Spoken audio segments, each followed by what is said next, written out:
안녕하세요. 오늘도 사연살롱을 찾아주셔서 감사합니다.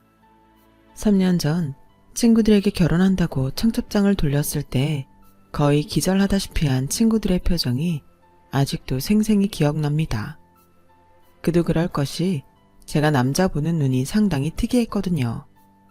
얼굴, 키, 스펙, 집안 재산을 보는 게 아니라 뭔가 저만의 독특한 기준. 한마디로 첫인상과 느낌이 좋아야 하는데 아무리 많은 남자를 만나도 제 기준에 딱 맞는 남자를 찾을 수가 없었어요. 얼굴이 잘생기면 왠지 바람필 것 같고, 스펙이 좋으면 여자 무시할 것 같고, 시댁 재산이 많으면 시집살이 시킬까 무섭고 그랬죠. 친구들이 소개팅을 시켜줄 때마다 상대방 남자를 밀어내는 이유도 정말 가지가지라. 친구들도 나중엔 너는 혼자 살 팔자라며 더 이상 소개팅도 시켜주지 않더군요. 모르는 사람한텐 혹시 여자 좋아하냐는 질문까지 들어보았답니다. 그 때문에 저도 이성에 대해 한동안 깊이 고민했던 적까지 있었죠. 하지만 그런 쪽은 아니었어요. 영화나 드라마 속 멋진 남자 캐릭터들을 보면 심장이 터져버릴 듯 너무 설레었으니까요. 그렇게 제대로 된 연애도 못 해보고 시간이 흘러 앞자리가 2에서 3으로 바뀌자 이대로 영영 노처녀로 썩는 건 아닌가 불안해서 간만에 들어온 소개팅 제안을 단번에 수락했어요. 이번엔 편견 가지지 말고 남자한테 마음 좀 열어보자. 단단히 다짐하고 지하철에서 내려 약속 장소로 서둘러 걸어갔죠. 그때 길거리에서 종이 폐지 줍는 할머니를 돕는 한 남자가 보였어요. 키도 크지 않고 제가 싫어하는 안경도 쓰고 있었는데 할머니한테 싹싹하게 말을 건네며 자존심 상하지 않게 도와드리는 모습이 계속 끌리더라고요. 저런 사람이라면 결혼해도 되겠구나 하는 생각이 들 정도로요. 당시 제 이상형이 영화 천미밀에 나오는 여명처럼 순수한 남자였거든요. 하지만 제가 지금껏 만난 남자들이라고는 다 허세 가득한 놈들이었기 때문에 마음이 가지 않았거든요.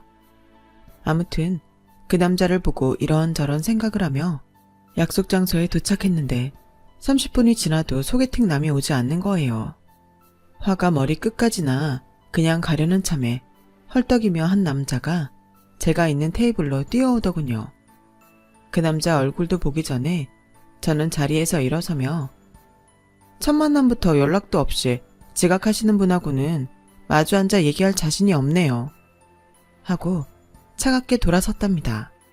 그때 그 남자가 저의 팔을 붙잡았고 저는 기분 나빠 뿌리치려 하면서 남자의 얼굴을 보았는데 글쎄 아까 길거리에서 제가 좋은 느낌을 받았던 그 남자였더라고요. 그 사실을 깨닫고 저도 모르게 레스토랑을 나가지 않고 그 자리에 서 있었어요. 그 남자는 그제야 쩔쩔매며 사정 설명을 했답니다. 길거리에서 폐지 줍는 할머니를 도와드렸는데 갑자기 할머니께서 쓰러지셔서 응급차 올 때까지 옆에 있어주느라 늦었다는 이야기였어요. 어쩔 줄 몰라 하며 연신 제게 허리를 굽혀 인사하는 남편한테 저는 이미 반 정도 넘어가 있었어요. 어려운 사람을 지나치지 않는 착한 마음이 정말 마음에 들었거든요. 그리고 결정적으로 제가 그 남자한테 100% 빠졌던 이유는 바로 그의 선물 때문이었습니다. 그날이 화이트데이라 저는 그가 선물을 준비했다길래 당연히 뻔하디 뻔한 사탕일 줄 알고 심드렁하며 받으려 했는데 웬걸 영화 박하사탕 DVD를 선물로 주더라고요. 더불어 꽃향기 나는 책까지. 저 역시 영화 드라마 덕후였기에 그의 센스 있는 선물이 마음에 들었고 그렇게 저희는 1년 연애 끝에 결혼까지 하게 되었어요. 이렇게 그와의 연애는 마치 한편의 순정 만화 같았지만 결혼은 그야말로 웰컴 투 지옥이더군요. 이미 시어머님은 예전에 돌아가시고 시아버님이 계셔서 저는 남들이 겪는 시집살이 대신 아버님 사랑 듬뿍 받으며 살 줄 알았는데 웬걸? 사랑이 아닌 집착을 받기 시작했답니다. 마치 남편이 아닌 시아버님과 결혼했다고 착각할 만큼요. 어디냐? 거길 왜 갔어? 밥은 먹었냐? 누구랑 먹고 있어? 하루에도 몇 번씩 걸려오는 아버님 전화에 저는 벨소리 환청까지 듣곤 했죠. 전화를 모르고 안 받거나 조금이라도 늦게 받으면 불같이 화내셨거든요. 심지어 저희가 영화관 데이트를 하던 중에도 계속 전화하셔서 일부러 폰을 껐더니 세상에, 시댁 고모님한테까지 전화해 저희들이 전화 안 받는다며 난리를 쳤다는 거예요. 덕분에 저희는 시고모님한테까지 잘못도 안 했는데 꾸중을 들어야만 했고요. 평소에도 하루에 몇 번씩 통화하는데 왜 이렇게까지 저희한테 집착하시는지 정말 이해할 수 없었죠. 어머님이 돌아가시고 계시지 않아 적적하신 건가 이해하려 해봤는데요. 아버님은 가끔 만나시는 아주머니가 계셨거든요. 그래서 저희도 주말마다 아버님 집에 갈 때는 혹여 그 아주머니께서 계실까봐 집 비밀번호를 알면서도 늘 초인종 누르고 한참을 밖에서 기다리곤 했거든요. 아버님과 그 아주머니는 혼인신고만 안 했을 뿐이지 부부 동반 모임에도 나갈 정도로 가까운 사이였거든요. 하지만 그 아주머니도 자식들이 있어서인지 그저 아버님과 애인관계만 유지하고 살림을 합치지는 않았습니다. 그래서 외로우신 거였을까요? 아님 제가 하나밖에 없는 며느리라 신기해서였을까요? 숨막힐 정도로 연락하고 별별 간섭을 다 하시더라고요. 왜 결혼 반지 안 꼈어? 라는 사소한 간섭부터 왜 화장도 안 하고 다니냐? 여자는 피부가 좋아야 하는데 마사지 좀 받고 다녀라.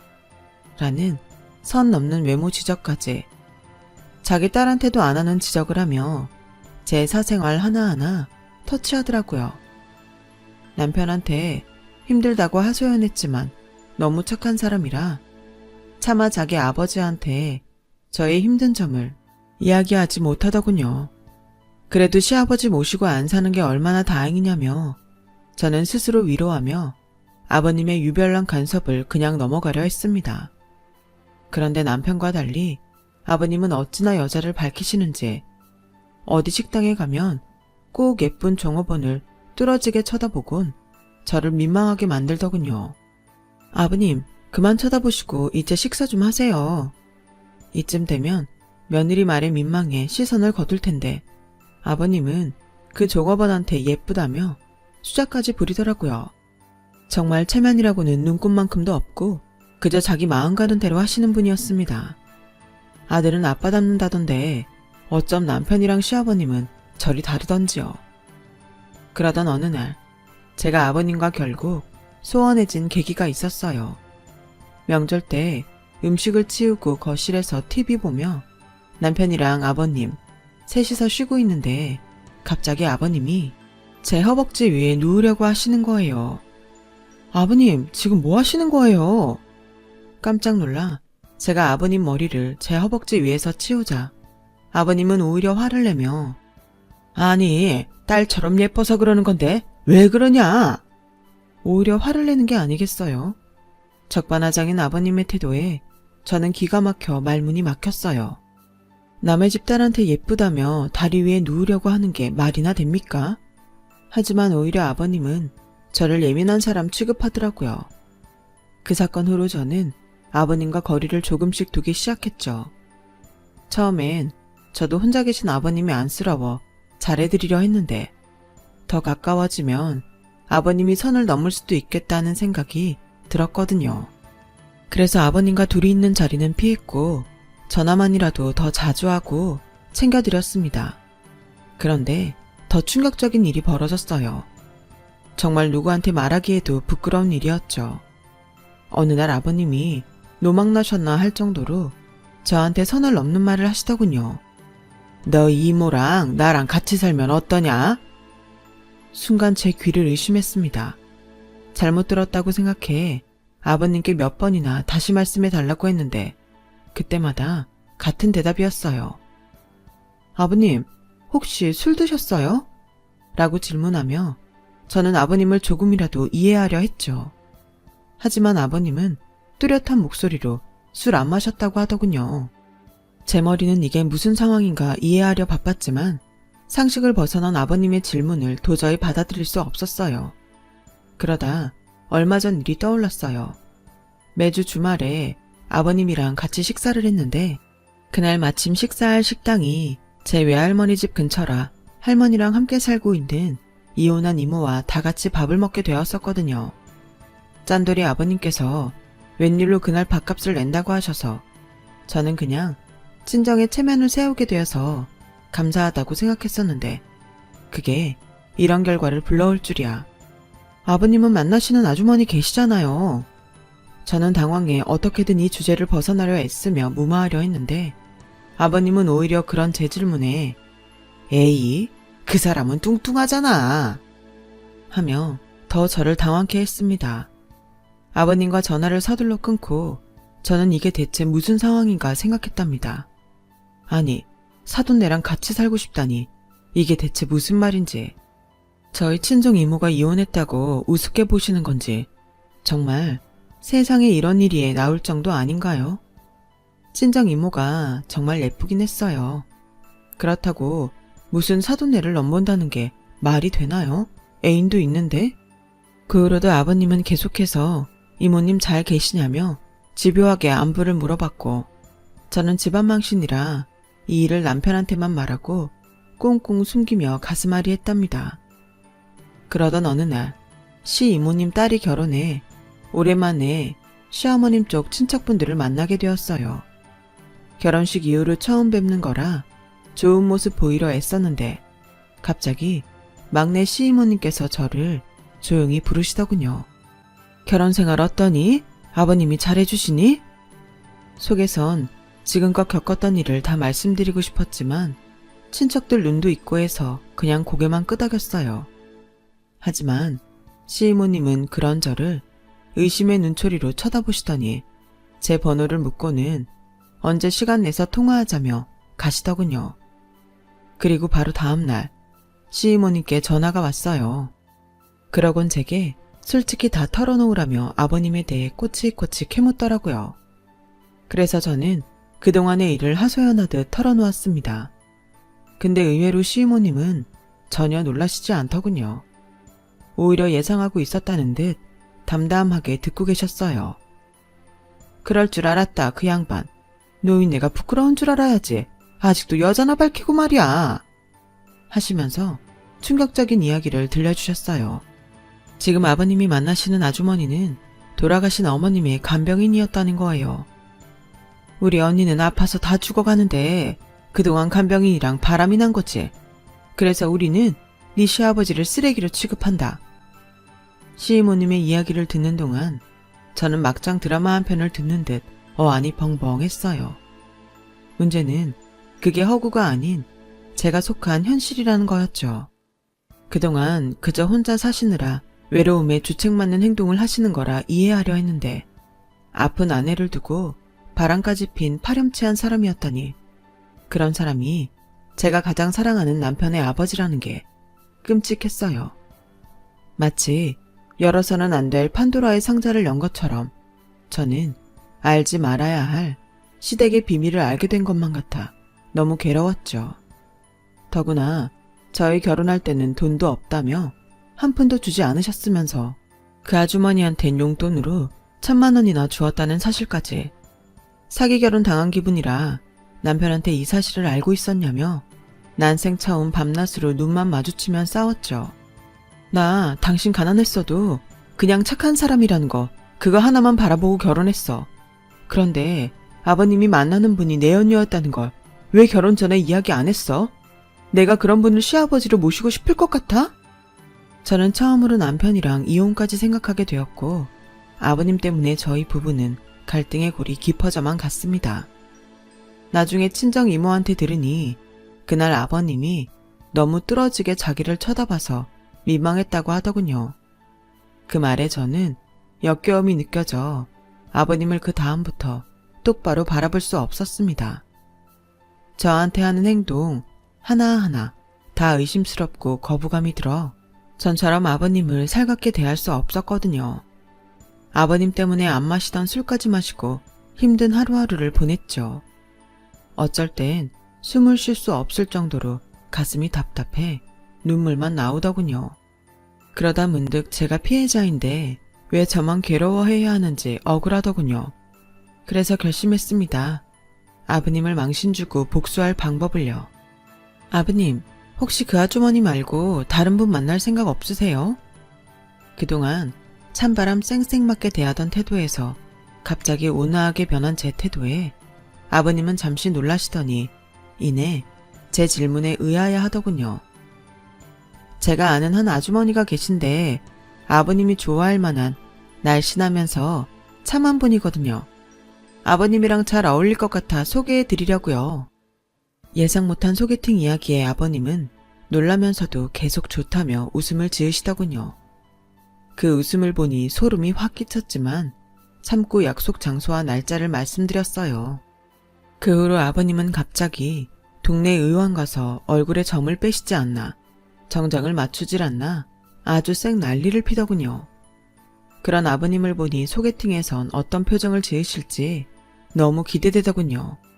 마침내 아버님의 소개팅 날 향수까지 뿌리며 기분 좋아 보이는 아버님을 모시고 저는 약속 장소인 인적 드문 커피숍으로 향했어요.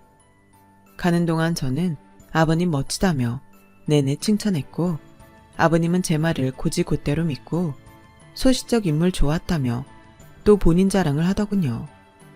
차 안에서 계속 아버님의 애인한테 전화가 오는데도 아버님은 예상대로 안 받으시더라고요. 이제 자신의 이상형을 만나러 가는데 뚱뚱한 애인이 눈에 들어오겠어요? 아무튼 저와 아버님은 커피숍에 먼저 가서 아버님의 맞선녀를 기다렸어요. 오시는 거 맞지? 계속 저한테 질문하며 초조하게 시계를 쳐다보던 아버님 앞에 딱 달라붙은 원피스 차림의 여자가 나타났습니다. 선글라스와 모자를 쓴 채로요.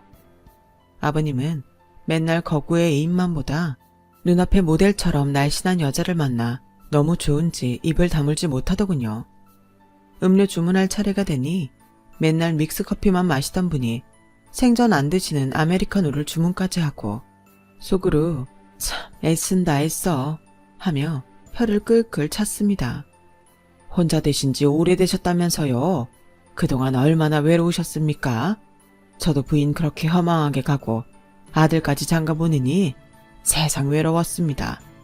자식들한테 연락 한번 하려 해도 눈치 보이고 이래서 자식보다는 옆에 누군가가 있어야 하나 봅니다.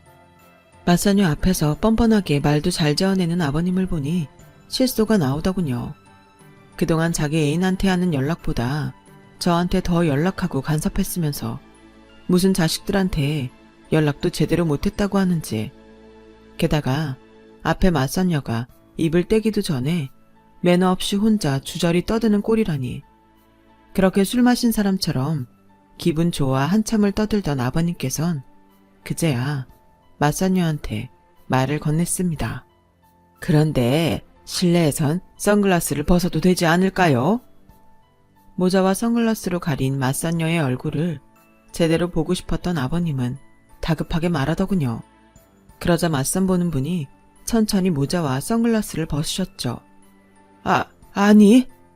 그 모습을 본 아버님은 마시고 있던 아메리카노를 뿜으셨고 너무 놀라 뒤로 넘어가기 일보 직전이었습니다. 네, 맞아요, 형부. 저예요. 그동안 잘 지내셨어요? 언니는 형부 때문에 스트레스 받아서 병까지 얻고 그렇게 허망하게 갔는데 형부는 아주 잘 지내시네요. 여전히 이 여자 저 여자 찝쩍대면서요.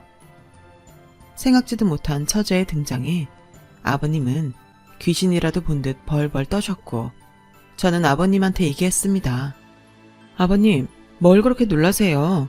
얼마 전엔 저희 친정 이모도 소개해달라고 하셨잖아요. 그래서 친정 이모보다 더 아름다운 시댁 이모님 대신 모시고 왔어요.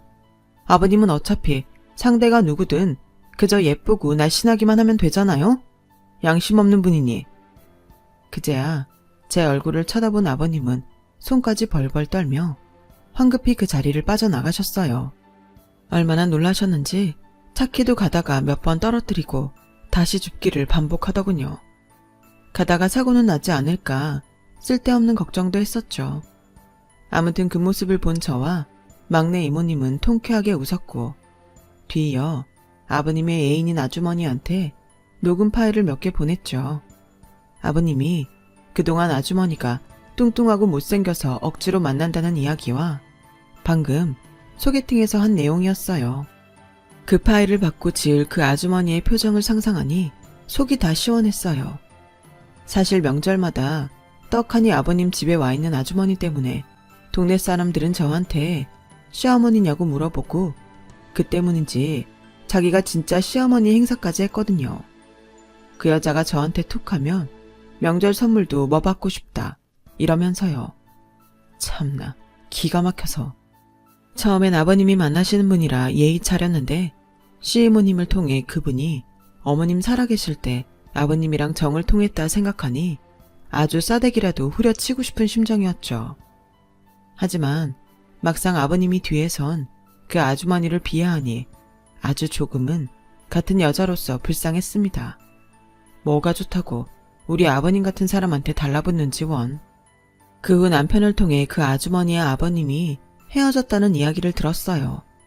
그 통쾌한 이야기는 바로 저와 함께 작전을 펼친 씨 이모님께 바로 전해드렸죠. 저보다 100배는 좋아하시더라고요. 아버님은 그동안 암탉이 울면 집안이 망한다는 말이 맞다면서 며느리 한 명 잘못 들어와 집안 풍비박산 났다고 소문내며 돌아다니셨다는데, 그러거나 말거나 저는 명절이나 어머님 기일에 꼭 찾아뵙고 아무렇지 않게 며느리 도리를 다 하고 있어요. 아버님이 얄밉다고 할 정도로요. 참, 아버님은 이제 식당을 가도 더 이상 예쁜 종업원을 뚫어지게 쳐다보지 않더라고요. 그런 아버님을 볼 때마다 저는 뿌듯해요. 다 큰 어른 버릇 고치기가 쉽나요? 남한테 피해주는 나쁜 버릇이나 습관은 고치는 게 좋죠. 계속 이렇게 잘 지켜주셔서 그런 모습으로 아들에게도 더 상처 주지 않고 잘 살 수 있었으면 하는 바람입니다. 좀 털어놓고 나니 마음이 더 가벼워지는 것 같습니다. 제 이야기 들어주신 분들 감사드리고요. 항상 건강하시고 꽃길만 걸으세요. 여러분, 사연 댓글에 응원과 현명한 조언 부탁드려요. 좋아요와 구독은 저에게 큰 힘이 됩니다. 오늘도 좋은 일 가득하세요.